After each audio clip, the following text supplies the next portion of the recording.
All right, everybody, we're back with our weekend edition of the show. These are our Cabral HouseCalls here on the Cabral Concept Podcast.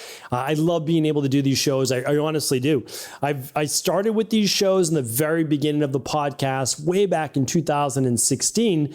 And every day, actually, that was the show. We used to answer questions. But what I wanted to do was actually be a lot more conscious of answering these questions. And so what I've done is every Saturday and every Sunday, we answer about 5 to 6 questions from the community. I try to keep my shows around the 15-minute mark. It seems to be just the right amount of time for our community to consume them on a daily basis. So really excited about that. And let's dive right in. So as I always say, we're going to answer all things wellness, weight loss, weight gain, anti-aging, longevity, health coaching, you name it. That's what we do here on the show, and excited. So just open up the Word document. As I always say, I can't provide any medical advice, medical cures, medical diagnosis, or treatment plans. My goal is to help people get to the underlying root cause of what ails them. So that's really what it's all about. All right, first question. Just looking at this right now, it's from Lauren. Lauren says, I have been learning about all things health and wellness by listening to all of the Cabral podcasts, reading the info and purchasing devices, tests and vitamins from Equilife. Last year, I finished a nutrition and healthy certification from Cornell. Time and money is a little tight at the moment, or I would start the IHP program ASAP. What specifically would you recommend for someone in their early 50s with Lynch Syndrome to have optimal health? All right. Yeah, great question. So for those people unfamiliar with Lynch Syndrome, just keep in mind that, to my knowledge, it does not mean that you have any health-based issues. It just means from a genetic standpoint, there's a hereditary mutations in some genes that make you or enable you or allow you to potentially be more susceptible to cancer. One of those being colon cancer. Now, here's the thing. Many people with Lynch syndrome, just like many people with the ApoE4 genotype, they never get Alzheimer's. Well, many people with this specific gene for Lynch syndrome never get cancer. So first of all, always keep in mind, it doesn't mean that you're ever going to get anything, but it means that those genes are definitely there.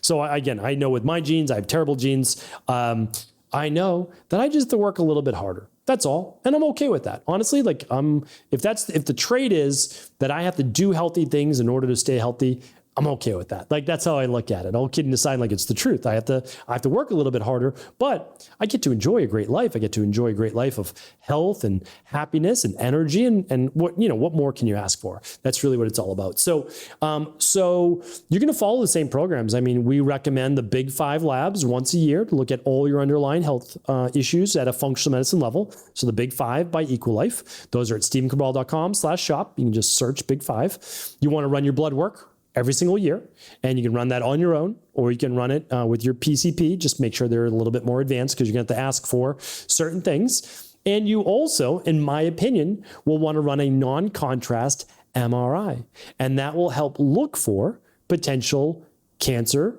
or polyps that may be developing at a very early stage when you can easily do something about them and have a great success rate of about 80 to 90+%. So that's what I recommend. Hopefully that was helpful, Lauren. We would love to see you inside of IHP or even maybe the highperformancehealth.org program as well if you're more interested in anti-aging.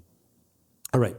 Tony's up next. I have a smell in my nose that won't go away. Smells like body odor, but no one smells it when I ask them. Very annoying and frustrating. What could cause me to smell this all the time? Please help. All right. Happy to help with this one. So this can be many different things, but it could be a fungal overgrowth in the nose, especially if it happened post antibiotics. It could be a chronic sinus infection. It could be postnasal drip. It could be mold. What else could it be? It could actually be digestive gut-based issues in your stomach and gut, which can lead to halitosis. You may not know, but you can smell it. And so there's all sorts of different reasons. Another one could be a tooth that's abscess or bacteria inside of the mouth. So go to a biological dentist. They'll look at your teeth and gums. All set there? Good. Then you can go to an ear, nose, and throat doctor if you want to look inside your sinuses. You're welcome to. Or what you could do is something like the CBO protocol, plus doing a neti pot or using the company's called Nutribiotic. And they have I don't know the name of the spray. I used to call it Nasacort, but that was actually wrong.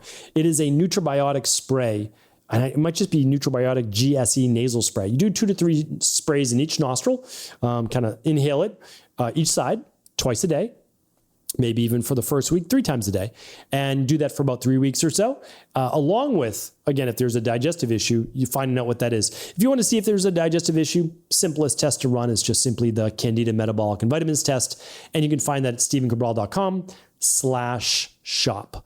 But maybe in the very beginning, you just work on the neti pot with a couple drops of citricidal drops, or the nasal spray, and obviously put a little bit of sea salt in there. They come with sea salt packets, typically a neti pot, and that might be a great way just to flush out anything that may be in there. If the smell goes away temporarily, then that's what it could be, something in the nasal passages, in the sinuses, and if it comes back, then there's a recurring issue. All right, Tony? And not the only answer, but I always use Occam's razor. It's like, what's the most likely? Maybe the most likely. All right, Kurt's up next. Hello, Dr. Cabral. Just want to start by saying I'm a huge fan and I've been following you for some time now. You've helped me in so much in my health journey.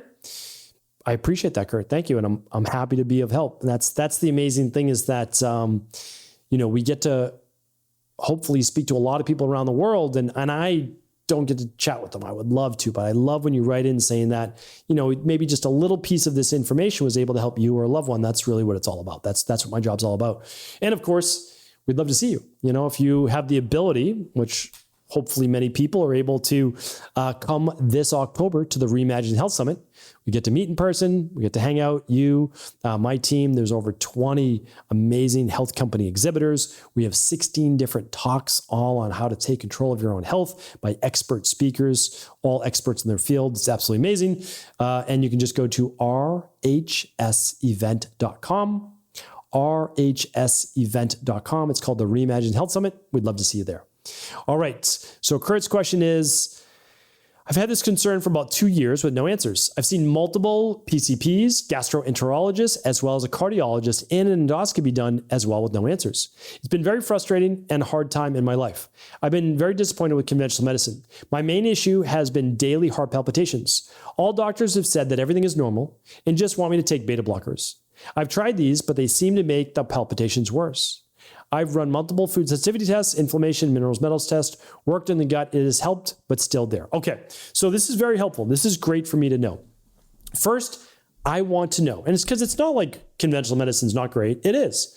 But if there's no diagnosable disease, there's nothing to help with, right? They can't do anything for underlying root cause reasons. So here's the nice thing, Kurt. There's nothing right now that's a disease state. That doesn't mean that it's like the title says, my doctor says I'm fine. So why do I feel so bad? Right? So it's yes, that's what it's all about. That's what my mentor used to say all the time. And so here's what I want to share with you. There is something going on and you're starting to touch it. You're starting to work on it. Why? You've done work on the inflammation and you've taken the minerals and metals test. So what I'm looking for you to do are find the trigger points that are causing this elevated heart rate or palpitation. Oftentimes, it is an imbalance in the electrolytes of your body. Not always, again, but oftentimes it is. I'm assuming that you've been using the full spectrum magnesium, maybe 1 at lunch, 2 at dinner. Again, I can't provide any medical advice, medical treatment plans, but it would be a place that I would at least start with, right? I would be increasing green juices or things like the daily fruit and vegetable blend, as well as veggies in my diet to increase my potassium. Having a banana in my smoothie. These are things, so potassium and magnesium typically will bring down the sympathetic nervous system and heart rate to a normal level. I would take your blood pressure at home with an Omron heart rate monitor and make sure that you're not having reactionary high blood pressure to stress or whatever it might be. Wear the heart rate monitor. Make sure that it's not above 120/80. We want to look at that. You might use a product called Adrenal Soothe, 1 at lunch, 2 at dinner. If you're not getting good sleep at night, you might work on the sleep help protocol. So I don't know because I don't have your labs in front of me, but I know, and I actually did a podcast on this, but elevated heart rate is a sign of stress in the body. So now what's the stressor?